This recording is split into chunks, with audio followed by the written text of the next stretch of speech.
Okay, so I have my iPad, my iPencil. I'm going to be working in Procreate. And Procreate allows you to have a range of different canvases in this gallery. And I'm starting with a illustration, a watercolor illustration that I took a photo of, and then I just uploaded it by hitting the wrench and insert a photo. So that allowed me to do that. And I've taken off the rest of these bulbs, and I'm just going to focus in on the blue one, and I'm going to show you just today how you can use your brushes to kind of add a little bit of fun to digitizing. So here is the brushes, and I click that, and you can buy brushes. You can see I've bought some, and then there's some that just come stock with Procreate. So I'm going to pick from the luminance selection of brushes, and I'm going to pick light pen, and I'm going to get the color of the bulb. So what I can do is just put my finger right here and hold it, and that will set the color. And so this brush, depending on what kind of brush you have, the color will kind of look different. So here's kind of what the light pen looks like. And, you know, I could pick something else like a dry ink pen, but see how that color is kind of consistent. So I'm going to actually go back to luminance category, and then I'm going to pick that light pen. And what I'm going to do is I want to show the reflection a little bit better than I got with this like gouache. And the reason why I picked blue is because I want it to look like the blue bulb is glowing.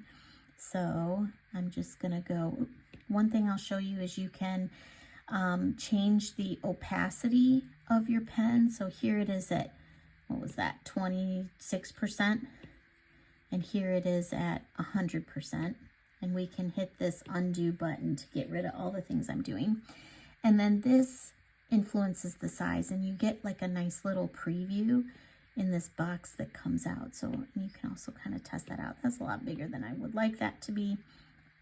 And so here's that. And if I think that's too thick, I can undo it, adjust the size. Actually, I'm going to make it a little bit bigger. And then I'm going to go like that.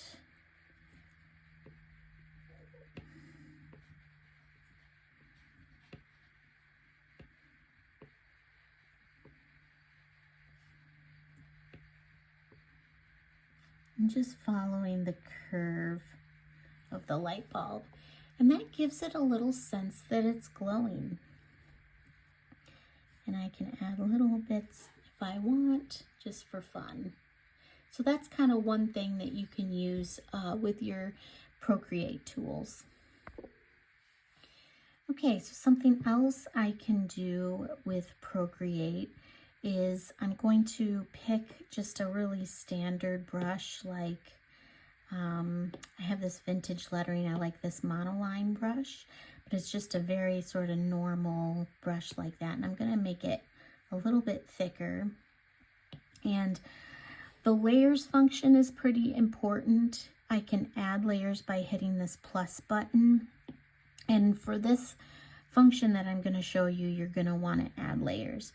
So I'm not on the original layer, I'm on this layer 2. So if I just kind of put my blue color around here. So one thing that's interesting, if I go to layer 1, and let's say I try to erase that, see how that doesn't work? Because I'm not on the right layer. But if I'm on layer 2, I can erase. Right, so when you're on a layer, what you're doing only applies to that layer. And this is going to be important because I'm going to use a function or feature in Procreate that's going to blur this line for me so that it looks like the light is sort of like glowing. And so to do that, I'm going to hit this like magic wand looking feature here, that button. And then I'm going to scroll all the way down to Gaussian blur.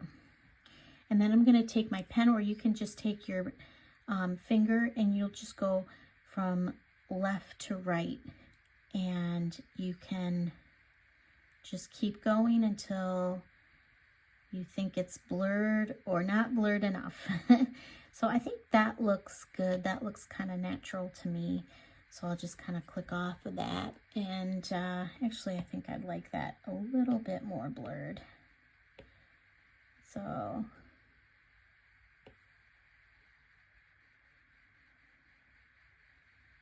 there we go. So I got a nice blur sort of outside of the bulb, and it gives it a sense that it's glowing.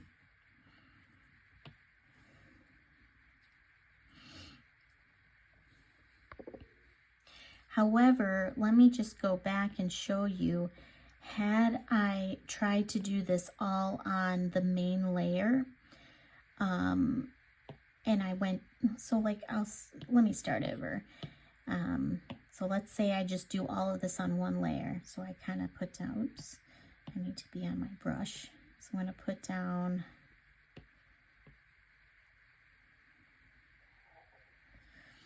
and now I want to do Gaussian blur. And here I'm going to go left to right. Well, look at what happened. I made a big mess, right? I don't want it to look like that. So for that reason, and I can undo all the way back to what I first started with. So for that reason, that's why you want to have multiple layers and be mindful of using layers.